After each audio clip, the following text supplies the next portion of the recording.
que possamos nos beneficiar ao máximo dos fluidos de paz, de amor, de cura e de equilíbrio que saturam esse ambiente. Agradecer a Deus a oportunidade de, num sábado, no meio de um feriadão, nós termos escolhido vir aqui. Possamos nos beneficiar então desse encontro e compartilhar algumas ideias em favor da vida. O assunto sobre o qual eu vou me deter nos próximos minutos é reconhecidamente um tabu. Nós rejeitamos, nós preferimos não falar a respeito, nós evitamos ao máximo, mesmo na casa espírita. É curioso como o tema suicídio, e eu venho fazendo essa pesquisa desde 1999, em alguns centros espíritas, simplesmente não há no roteiro estabelecido da programação das palestras públicas ao longo do ano, o assunto suicídio não aparece ali como pauta. Perifericamente ele é abordado em algumas palestras sobre depressão, sobre o sentido da vida, mas suicídio em alguns centros é invisível. É um tabu. E enquanto for um tabu, nós vamos sempre conseguir justificar com alguma facilidade as estatísticas assustadoras de suicídio no Brasil e no mundo.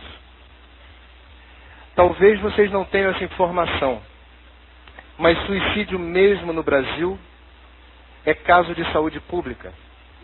Os números do país estão abaixo, a média do Brasil está abaixo de países como aqueles da ex-cortina de ferro, ou Japão, ou países nórdicos, onde a média é bastante elevada. Entretanto, em alguns estados brasileiros, as estatísticas são extremamente preocupantes. O que justificou, da parte do Ministério da Saúde, esse ano, a necessidade de criar, e o Brasil é o primeiro país da América Latina a fazer isso, um Plano Nacional de Prevenção do Suicídio. Arregimentando todas as forças da sociedade, tem o Ministério da Saúde, tem organizações não governamentais, tem a universidade, todos juntos para discutir, trocar ideias, aprimorar o atendimento a pessoas que são sobreviventes de si mesmo, tentaram, mas não conseguiram consumar o autoextermínio, familiares e amigos de suicidas. Kardec disse certa vez que o verdadeiro espiritismo é aquele que encara a razão frente a frente em todas as fases da humanidade. E disse o mestre Lyonês também que aonde a ciência avançasse, o espiritismo imediatamente ajustaria o seu discurso àquilo que a ciência avançou. Hoje se sabe, na área da saúde pública, que prevenção se faz com informação. Isso vale para AIDS, isso vale para hepatite C, isso vale para diarreia, isso vale para febre tifoide, isso vale para qualquer categoria de doença ou mazela. E vale para o suicídio.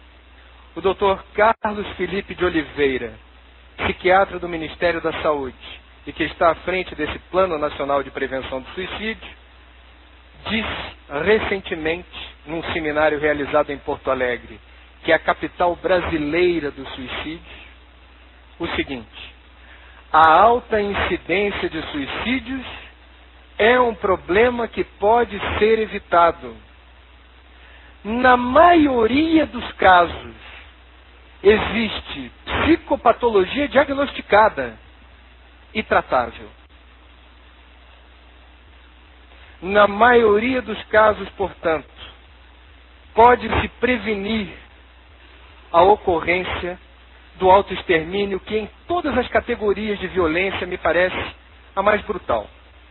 Por uma razão simples: todos nós somos dotados do chamado instinto de sobrevivência. Ele é irracional. termino o nosso encontro aqui inadvertidamente.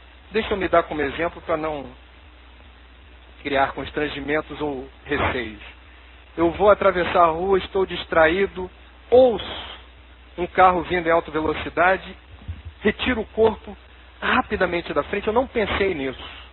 Eu não projetei o recuo. Ele simplesmente aconteceu.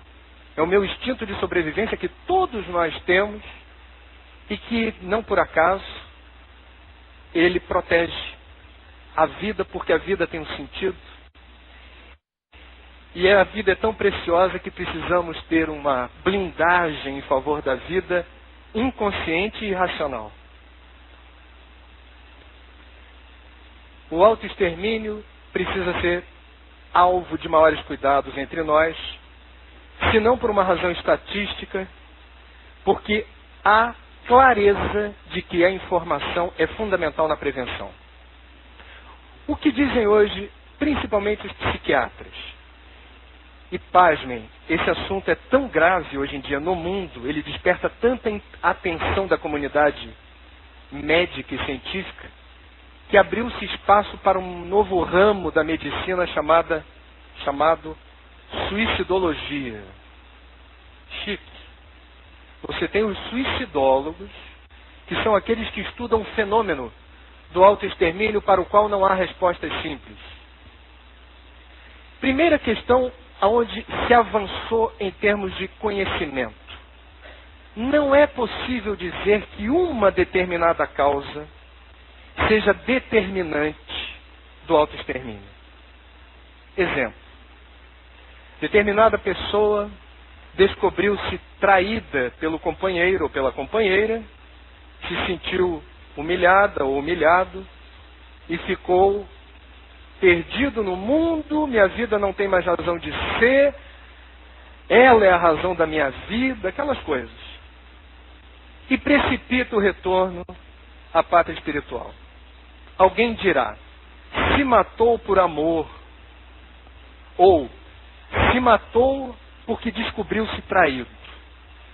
O suicidólogo provavelmente dirá, vamos rastrear a experiência pessoal dessa criatura e vamos identificar outros fatores que predispõem essa pessoa num momento de contrariedade, num momento de desgosto, uma experiência de profundo revés existencial, ela deliberadamente decide abortar o projeto existencial, descobrir-se traído ou traída. Agora, essa pessoa que se matou nessa circunstância, faltou tempo para troca, faltou ouvir, faltou isso aqui.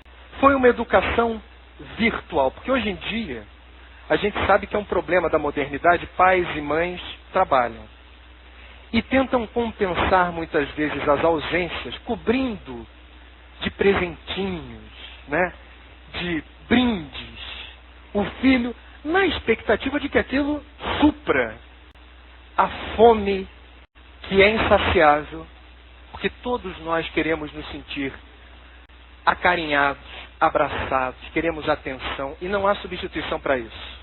Não inventaram ainda substituto para o colo, para o abraço, para o olho no olho, para a atenção. Sem esses nutrientes emocionais, a criatura se transforma num adolescente, num adulto, mais tarde, sem aquela musculatura emocional que no momento de contrariedade ou revés, o meu mundo balançou, mas eu tenho nutriente como aquela tartaruguinha que sai do ovo com a gema colada na barriga. Ela sai com nutriente para encarar as maiores dificuldades no ecossistema marinho. Está com fome, está ali, está dentro. Isso nos torna, por exemplo, vulneráveis a situações adversas. Uma outra questão. Crer ou não crer numa força superior, a qual vamos chamar de Deus.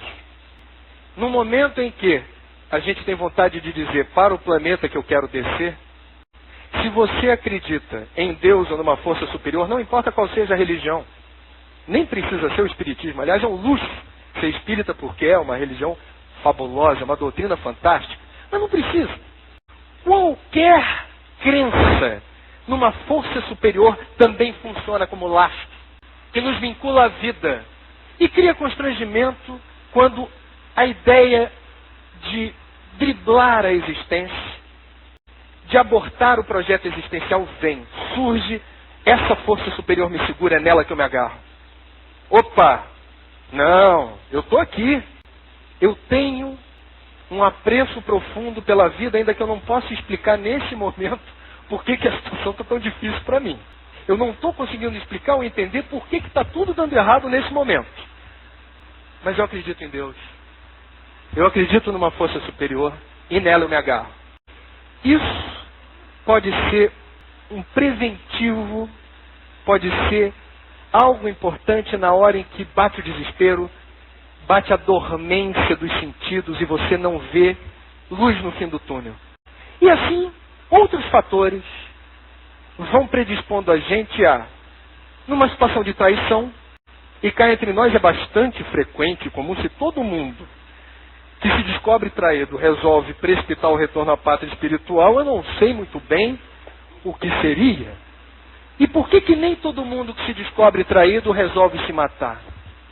Portanto, há uma conjugação de fatores que os suicidólogos hoje têm consciência. É importante falar, é importante dar visibilidade, mesmo que a gente ainda tenha aquele resquício de tabu, porque informação é a grande arma da prevenção. Há mais de 10 anos atrás, uma atriz muito talentosa chamada Cássia Kiss foi à televisão com os seios desnudos ensinar às mulheres o autoexame. Os conservadores, os puristas ficaram horrorizados. Pornografia. Mas as crianças estão vendo isso. Estatisticamente, essa campanha foi tão bem sucedida que se conseguiu mensurar resultado em termos de procura de mulheres que passaram a identificar nódulos ou caroços através do autoexame.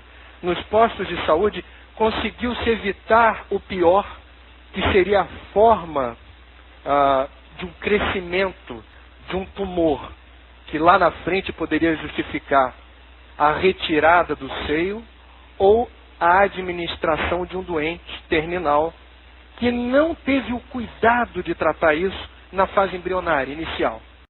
É preciso falar claramente. Não dá para driblar a informação. A informação tem que ser colocada com toda clareza. Suicídio é caso de saúde pública. E o Espiritismo precisa, e cá entre nós, nos centros espíritas, é absolutamente necessário que pelo menos uma vez por ano, desculpem-me, é uma opinião pessoal, esse tema venha à tona. Porque todas as religiões falam a mesma coisa. Preconizam pelo menos 3 coisas iguais, todas elas, do Ocidente e do Oriente. Deus existe. Ou uma força superior existe. Todas as religiões dizem isso. A morte não existe. Todas as religiões afirmam, categoricamente, que a morte não existe. E todas as religiões, sem exceção, afirmam que o suicídio vai contra as leis de Deus. Agora, nenhuma outra doutrina é tão explícita, possui tantas informações pormenorizadas e detalhadas sobre por que devemos ter o maior cuidado do mundo em relação à ideia ou à hipótese do autoextermínio. Se temos toda essa clareza, se dispomos de todo esse estoque de informações preciosas, por que postergar isso? Num momento em que se revela uma crise global, dados da Organização Mundial de Saúde, estima-se que por ano ocorram entre 900 milhões e 1 bilhão de casos de suicídio no mundo. Não é pouca coisa, é grave. E vou repetir, nenhuma religião ou doutrina possui tantas informações a respeito da realidade do suicida no plano espiritual. Vamos deixar claro uma coisa. O suicida quer o melhor para ele. Ele está à procura de luz. Ele está à procura de ajuda. Ele quer cessar um sofrimento. Ele não é masoquista. Ele não faz a opção pelo sofrimento. Ele faz a opção pela luz. Ele quer cura. Ele quer interromper um processo que para ele é doloroso. Ele precisa de ajuda. Se através da informação podemos ajudar, por que não? O que dizem os psiquiatras? A maior parte dos casos tem origem na depressão. A depressão, reconhecidamente o mal do século, assim foi batizada no século XX, E ninguém mudou de ideia até agora, continua sendo o mal do século XXI, até segunda ordem. É importante separar depressão de estado depressivo. Estado depressivo só tem quem está vivo. Quem não tem estado depressivo não está vivo, está em estado vegetativo. Porque faz parte da existência os momentos de dor, de angústia, de desesperança, de aflição, de sofrimento físico ou moral. Faz parte da vida. Estou vivo, eu sofro. Estou no Centro Leon Denis. O problema do ser, do destino e da dor. Esse livro é belíssimo no sentido de explicar a função do sofrimento e da dor no nosso projeto evolutivo. Todos criados simples e ignorantes, e vamos evoluindo em sucessivas experiências encarnatórias, usando o livre-arbítrio para fazer as escolhas mais ou menos de acordo com as leis de Deus, e que vão determinando o maior ou menor estoque de dor e sofrimento. A dor nos ajuda a aprumar o voo na direção que interessa, que é a da não dor. Estado depressivo faz parte. Quando estamos desempregados, quando perdemos um ente querido, faz parte, é da vida. A dor e o sofrimento enrijecem a nossa musculatura espiritual, para a gente seguir em frente, com coragem, com determinação, entendendo que faz parte, cada vez mais forte, espiritualmente. A depressão é uma patologia, é uma doença. A depressão é uma doença nem sempre fácil de ser diagnosticada, principalmente na rede pública de saúde. A gente ouve relatos por aí de médicos que dizem anemia, você está com farol baixo, vamos botar ferro e zinco. Acontece, não é fácil. Muitas vezes uma anamnese apressada não permite que você tenha clareza do diagnóstico. Agora, mesmo quando se acerta o diagnóstico, é preciso, em condições ideais, que o médico acompanhe o paciente e vá testando no paciente o antidepressivo, certo? Na dosagem certa. Isso seria o ideal. Divaldo Franco, toda vez que vem ao Rio de Janeiro falar sobre depressão ou suicídio, ele sempre aborda esse problema à luz da medicina e chama a atenção para o fato de que não importa se você é espírita, confia na espiritualidade, toma passe, bebe água fluidificada, precisa de atendimento médico.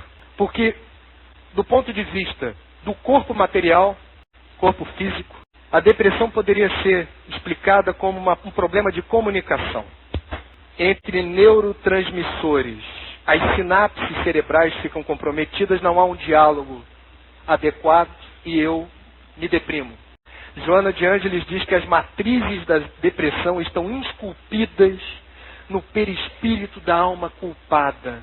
Então o tratamento não é só com antidepressivo, que é importantíssimo. Olha, ser depressivo no século XXI é uma bênção. Porque você tem a medicina muito avançada no tratamento pontual desse resgate das sinapses cerebrais. Os médicos com mais informação sobre como lidar com o paciente depressivo. E se você tem no espiritismo a sua fé, ou um amigo espírita, você complementa o tratamento no sentido de que durante esse período ele tenha um atendimento psicológico, nem poderia deixar de ser, sendo Joana de Ângeles, mentora de Divaldo, o atendimento psicológico é fundamental para a criatura ter a noção de como ela está situada no tabuleiro da vida. De onde vem essa depressão? De onde vem essa vulnerabilidade? O que ela pode trabalhar dentro dela para se sentir melhor? E o passe?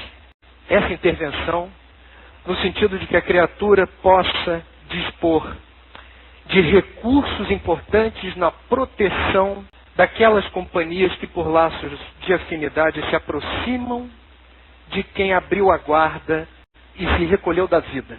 É complicado ter depressivo em casa porque você não vê a depressão. Ela aparentemente está bem e o depressivo sofre quando o familiar ou amigo diz assim: você não tem nada, levanta, abre a janela, atende o telefone, sai de casa, vai ver os amigos, por que você não está trabalhando?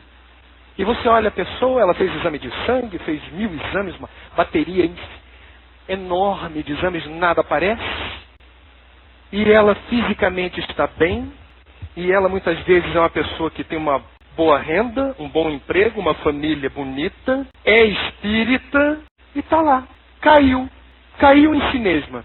A aura do depressivo é cinza, que revela uma existência, uma vida sem cor, uma vibração aniquilada.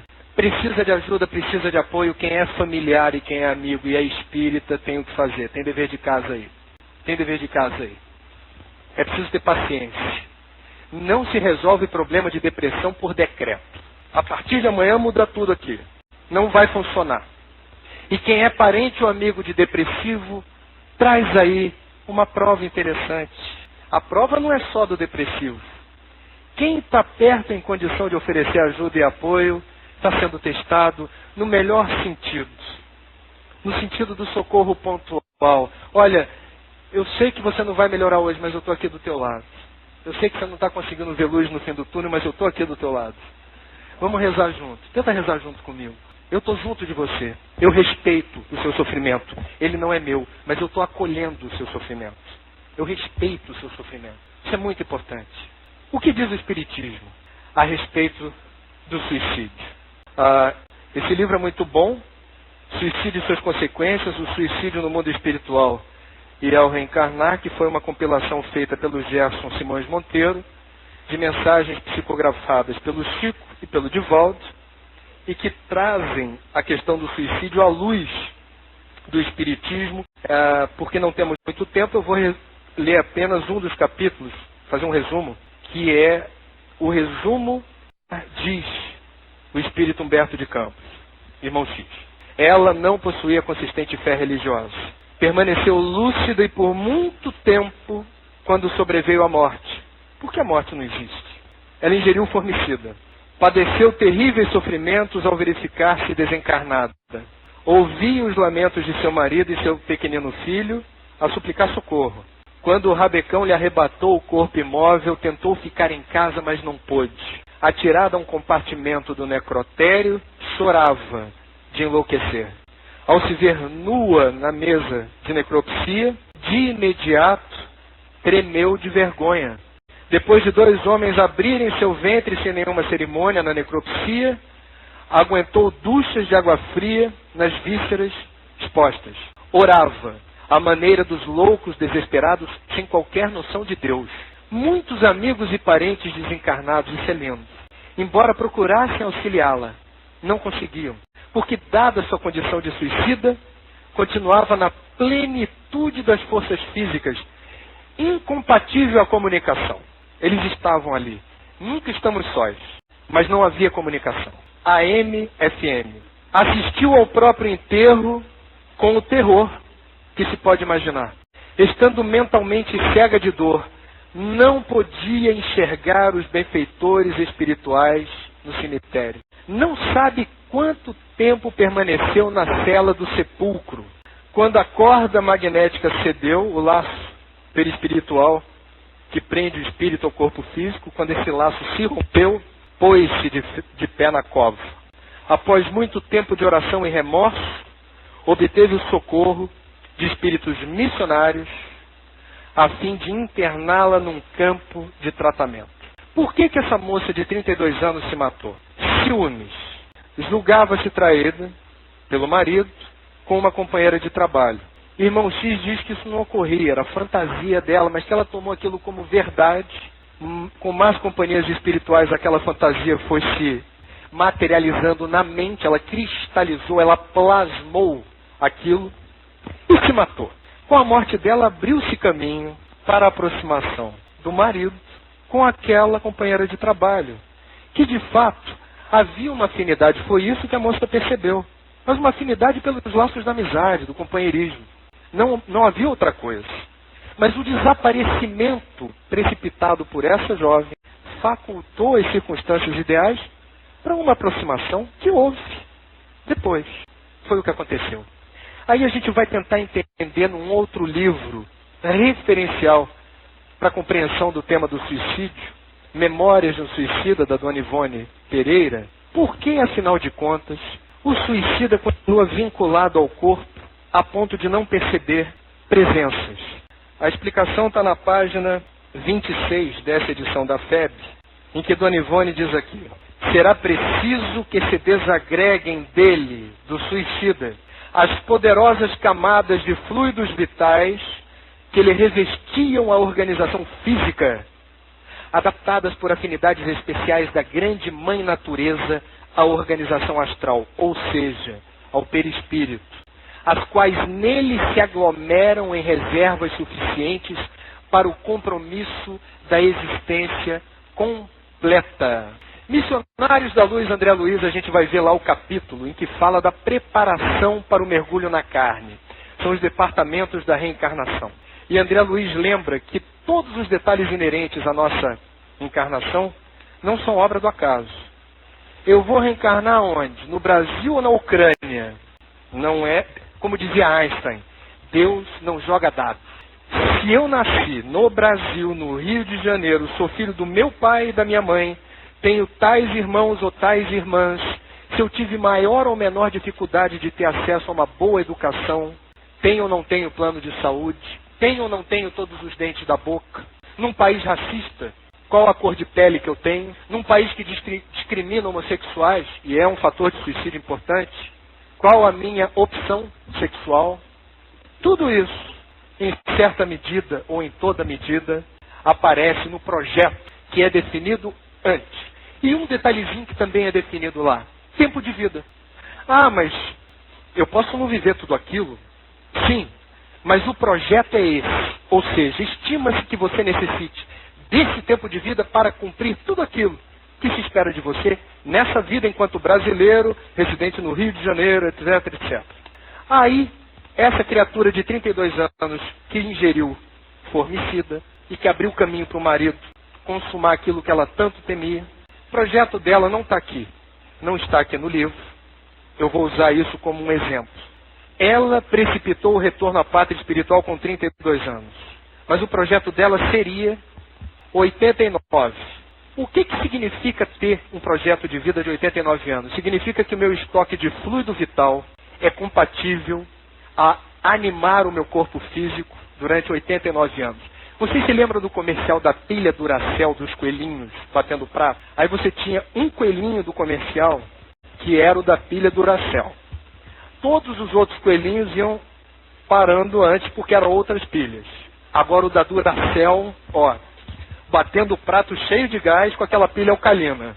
Nós temos pilha Duracell, olha a propaganda gratuita aqui. Nós temos pilhas que nos animam de forma planejada. E que se nós precipitamos, abortamos esse projeto, esse estoque de fluido vital fica onde? Esse extra. Ele anima o corpo inerte e precipita um vínculo com esse corpo que não é prazeroso, longe disso. Portanto, tem gente que diz assim, Deus castiga o suicida. Eu rejeito pouco isso, porque eu acho que quando a gente põe a mão na vela e queima a mão, Deus não está castigando. Existem leis naturais. Leis que regem a vida e o universo. Matéria orgânica composta principalmente de carbono em contato com fogo queima e dói. Ser humano que se mata é algo contra a lei de evolução, a lei de progresso e a oportunidade sagrada que nós estamos tendo de mergulhar na carne e encarar o desafio de ser quem a gente é. A gente tem na doutrina espírita, que é um luxo, repito, é um privilégio, a gente ter acesso ao Espiritismo. Obrigado, Senhor, por nesta encarnação estar no Brasil que nos faculta uma aproximação maior com o Espiritismo, que traz respostas importantes para a gente compreender exatamente isso. Por pior que seja o momento que você está atravessando na tua vida, lembre-se disso. Essa vida é a minha. Os problemas são os meus. O que está acontecendo comigo é para mim. E tudo passa. Tudo passa. Eu não estou sendo punido, eu não estou sendo castigado. O que está acontecendo não é para eu desanimar, arriar, sentar e desistir de viver. O que está acontecendo comigo me predispõe a dar esse salto. Um salto quântico na direção da luz, que é o que eu preciso. É um agulhão. A gente precisa, infelizmente, para o nosso nível evolutivo, a dor e o sofrimento, ainda, não será para sempre. Ainda são importantes para que a gente aprume o voo. Particularmente nesse momento da humanidade, onde há essa transição de provas e expiações para um planeta de regeneração, Aqui só poderão permanecer os espíritos que alcançarão um estoque mínimo de evolução, e daí porque a gente vê hoje, em escala global, tanta confusão, tanta dificuldade de acordo, de consenso, de alegria, de paz, de felicidade. A agenda evolutiva da gente está impregnada de tantos atritos, tanta perda de energia e de tempo. A gente parece às vezes que, mas por que não está dando certo? O que está havendo? Que uruca é essa que está atrapalhando tudo? Meus amigos, a gente está num momento muito singular e especial da nossa jornada evolutiva. Aproveitemos a chance. A população de desencarnados é muito superior à de encarnados. Não está fácil mergulhar na carne. O crescimento vegetativo da Terra está diminuindo. A previsão da ONU é que em 2025 a população do planeta se estabilize. A hora é essa. Bendito o sofrimento que é meu. Bendita a dor que é minha. É prêt-à-porter. É a palavra que os estilistas gostam de usar. É sob medida, é teu. E vem o ministro da cultura lembrar naquela música linda: o melhor lugar do mundo é aqui e agora. Esse é o meu planeta, esse é o meu país, esse é o lugar que eu vivo, esse é o meu emprego, esse é o momento desempregado que eu estou vivendo, esse é o dinheiro que eu tenho hoje, esse é o estado de maior ou menor saúde que eu tenho. Essa é a chance que eu estou tendo de recomeçar a cada amanhecer, a cada novo dia. Zera o meu estoque de percepção da realidade e eu vou usar o meu livre-arbítrio fazendo as escolhas que eu achar pertinentes e tocar o barco para o lado que eu, enquanto navegador e timoneiro da minha existência, vou conduzir. Por que Deus permite o suicídio? Isso é tão horrível, isso é tão difícil. É a nossa escolha. Nós somos soberanos. Nós estamos no timão. O mérito ou o demérito das nossas escolhas nos pertence. Sejamos fortes. Vai passar. E a gente precisa, seria bom, a gente se disponibilizar para o outro de uma forma mais ostensiva, sabendo que o suicídio é caso de saúde pública. Estamos muitas vezes num ponto de ônibus, esperando o ônibus que demora, e alguém está visivelmente desequilibrado, em prantos. Você nem precisa estar perto da pessoa para perceber que ela está num momento extremamente difícil.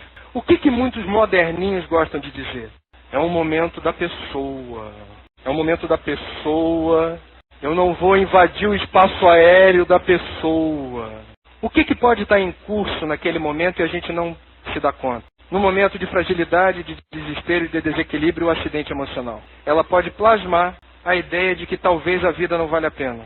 E no momento em que ela plasma essa ideia, mas é de imediato, a literatura espírita explica isso com uma fartura de casos de arrepiar. Pensou, apareceu. Quem? Quem dá a maior força para você levar à frente aquela ideia, despretensiosa a princípio, mas que começa a ganhar caloria, nutrientes. E o seu anjo da guarda, o seu guia, está onde? Está perto, sempre. É missão dele. Ele não foge à luta, mas a escolha é sua. Eu tentei trazer aqui, mas não consegui acessar o trecho de um livro que eu não sei se é do Luiz Sérgio, não me lembrei de que autor é, mas é linda a história de uma moça que estava sozinha no carro dela, foi para um lugar vazio, e ela estava muito deprimida, ela havia se suicidado em encarnações anteriores, um momento existencial difícil para ela, os guias próximos. Então, enquanto era só dor e sofrimento, os guias estavam ali próximos. Coragem, minha irmã. Prossiga, minha irmã. Estamos aqui, minha irmã. Subitamente ela teve a ideia do suicídio. Imediatamente se aproximaram as entidades sombrias e os guias permitiram. É uma experiência que ela foi treinada e preparada no plano espiritual para encarar esse momento. E é um momento muito importante da vida dela, porque é ela que tem que valorizar a própria vida. A decisão de viver ou morrer é dela. A espiritualidade maior, seus guias e protetores, abriram a guarda. Ela escolheu naquele momento fazer o link com a ideia do suicídio. As entidades se aproximaram. E aquilo começou a tomar conta. E ela começou a sentir que estava já determinada ao autoextermínio. Foi quando sobreveio na memória dela a imagem da avó, que num dado momento disse para ela: filha, não importa qual seja o tamanho da dificuldade que você esteja passando, nunca deixe de valorizar a vida. Nunca deixe de valorizar essa oportunidade de estar viva. Agradeça a Deus estar vivo. A imagem, a memória dessa conversa com a avó apareceu. No que apareceu, ela desarmou o projeto de se matar imediatamente, mas não espera um segundo. As entidades de luz afastaram os espíritos sombrios. Não, agora não. Sai. Ou como diz a garotada, vaza. Porque agora a decisão dela, a escolha dela é outra, ela tem proteção. Ela é filha de Deus. E Deus é luz, Deus é amor, Deus é vida. Ela escolheu viver, ela tem direito de viver. Vocês não vão agora entrar nesse espaço aéreo, porque ela está protegida. A escolha é nossa, meus irmãos. Nós precisamos fazer essas escolhas sempre. Porque não está fácil. A gente está aqui falando, a gente está trazendo as informações do Espiritismo, mas a gente sabe que no dia a dia, em certos momentos, a fragilidade aparece. E a gente precisa estar disponível para ajudar. Ou no ponto de ônibus. O que faria num ponto de ônibus? Eu terminei de contar, qual seria, por exemplo, uma possibilidade? Você simplesmente se aproximar da pessoa que está chorando copiosamente, está em frangalhos e dizer, desculpa, posso ajudar? Qual a pior situação para você? Ela dizer, não. Você fez a sua parte. O que pode acontecer a partir dessa abordagem inusitada? Naquele momento, algo que está monopolizando o pensamento dela numa direção caótica de dor e sofrimento, ela pode se surpreender com o voluntarismo de um estranho que aparece do nada e pergunta, posso ajudar? Quebra. Opa, que isso? Que é você? Por que ela fez isso? Ih, estou chorando e para essa puta, estou pagando esse mico. Eu não sabia que eu estava tão visível para os outros desse. Ela está em outro mundo. A gente pode fazer isso. Existem outras maneiras de ajudar. Uma delas eu sou suspeito para falar. Para quem tem 4h30 por semana de horário livre, mais de 18 anos e boa vontade, é ser voluntário de uma organização chamada CVV. A história do CVV é singular e é rara. O CVV existe antes de ONG. A gente começou a falar ONG na década de 80, o CVV é de 1962.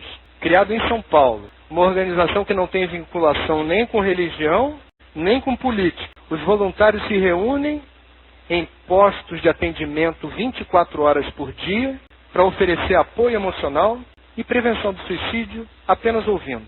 Que é algo que a gente não consegue hoje em dia disponibilizar o ouvido para ninguém, sejamos sinceros. Com essa vida corrida que a gente tem, alguém visivelmente em estado de sofrimento se aproxima da gente com a demanda do desabafo. Você dá quantos minutos? 2? 3. Ou então você finge paciência, que não, eu estou entendendo, vamos conversar. Depois de 2 minutos e meio você interrompe e diz, eu já tenho a solução para você. Existe um centro espírita lá em Bento Ribeiro, tem um pai de santo em Caxias, tem um chazinho, um banho de sal grosso, tem isso, tem aquilo. Você oferece para a pessoa a solução tua. Naquele momento ela não quer solução. A experiência dos voluntários do CVV é essa. As pessoas simplesmente querem desabafar. Que é fundamental colocar para fora os nossos fantasmas, aquilo que está incomodando, aquilo que está doendo. É o horário nobre do sofrimento, é quando você consegue botar para fora. É o que os psicólogos chamam de catarse. É um momento que você está visualizando os teus fantasmas, está articulando e está se ouvindo falar sobre aquilo que lhe incomoda, e isso te fortalece.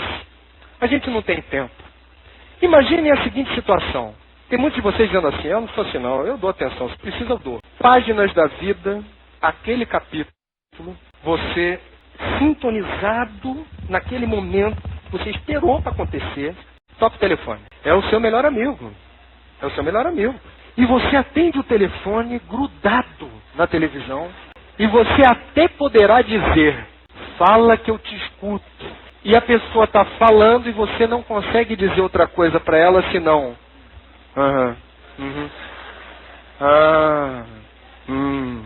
Num dado momento, quem está do outro lado da linha descobriu com muita facilidade. E você não conseguiu prestar atenção em bulhufas. Simplesmente não adiantou. Menos um amigo querido do peito. O CVV ouve e não julga. Ele não dá solução para os problemas. Ele ouve. E ele mostra que está ouvindo. Ele devolve para você. Ele estabelece contato. Há um diálogo. Sem a pretensão de resolver. Sem a pretensão de resolver. Apenas de ouvir. E não é pouca coisa. Com a garantia do sigilo. O que está sendo dito para o voluntário do CVV não sai dali. E com um detalhe importante. Tem muita gente que liga para contar coisa boa. Mas precisa contar. Existem casos estranhos do tipo: oi, CVV, boa noite. Oi, minha filha passou no vestibular. Eu preciso contar para alguém. Eu preciso falar para alguém. Está incomodando. Não tem com quem falar. Eu não sei se vocês sabem, as pessoas estão vivendo mais, graças a Deus. Copacabana é o bairro do Brasil que reúne o maior número de pessoas da melhor idade e que vivem sozinhas. Então tem duas situações aí.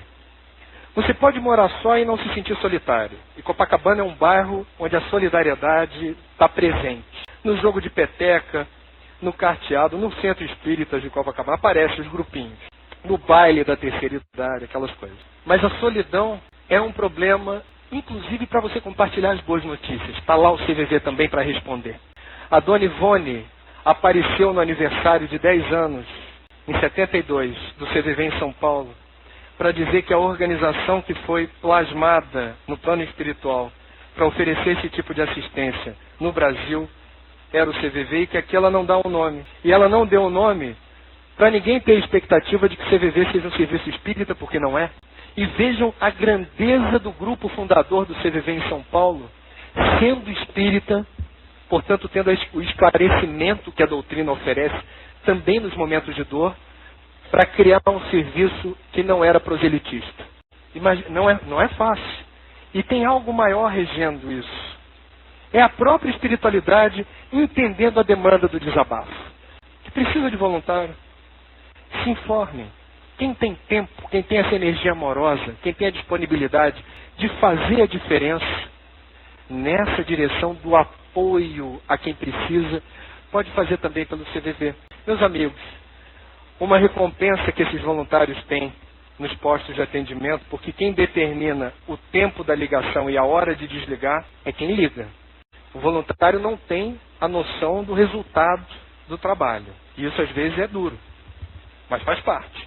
Os voluntários que dão plantões, porque é 24 horas por dia, no Ano Novo e no Natal, muitas vezes relatam, sem citar maiores detalhes, preservando o sigilo, uma enorme quantidade de ligações de pessoas que só ligam para o CVV para agradecer. Olha, eu estou ligando, eu não sei qual foi o voluntário que me atendeu, eu só estou ligando para agradecer, porque se hoje eu estou aqui com os meus familiares, com os meus amigos, celebrando o Natal, celebrando o Ano Novo, é porque em algum momento, alguém daí conseguiu me ouvir, conseguiu me ajudar a desabafar e a entender o processo que eu estava vivendo. Isso não tem preço. Isso é espontâneo. O CVV recebe 1 milhão de ligações por ano.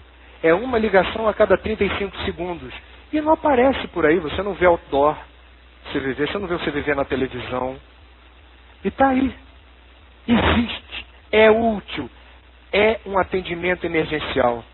Esse médico que eu citei no início da nossa conversa, Dr. Carlos Felipe, psiquiatra do Ministério da Saúde, incluiu o CVV na Rede Brasileira de Prevenção do Suicídio, porque eles têm um conhecimento na abordagem, no apoio a quem liga, que é interessante para quem é psiquiatra.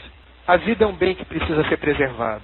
Muitos de nós corremos o risco de não completarmos a existência, de desistirmos do projeto que foi meticulosamente definido para cada um, porque experimentamos um acidente emocional. A boa notícia que eu trago é: o Brasil é o primeiro país da América Latina a ter um plano nacional de prevenção do suicídio. A medicina hoje dispõe de um estoque de conhecimento e de medicamentos oportunos para combater a depressão. Esse é um momento glorioso para a gente virar o jogo das estatísticas perversas e reforçar o estoque de confiança na vida. A dor, o sofrimento, a depressão, quando acontecem, tem uma razão de ser. O que fazemos? Reagimos. Se não nos sentimos fortes o suficiente, procuremos ajuda. E quem está em condição de ajudar não deve postergar, não deve adiar, deve entregar-se ao amor, à doação para o próximo, que pode fazer toda a diferença numa fração de segundo que você encontrou uma criatura num ponto de ônibus, num elevador, em algum lugar, e ela sinalizou para você estar perdida. Não tem chão. a sensação de vazio tomou conta. Eu vou me disponibilizar.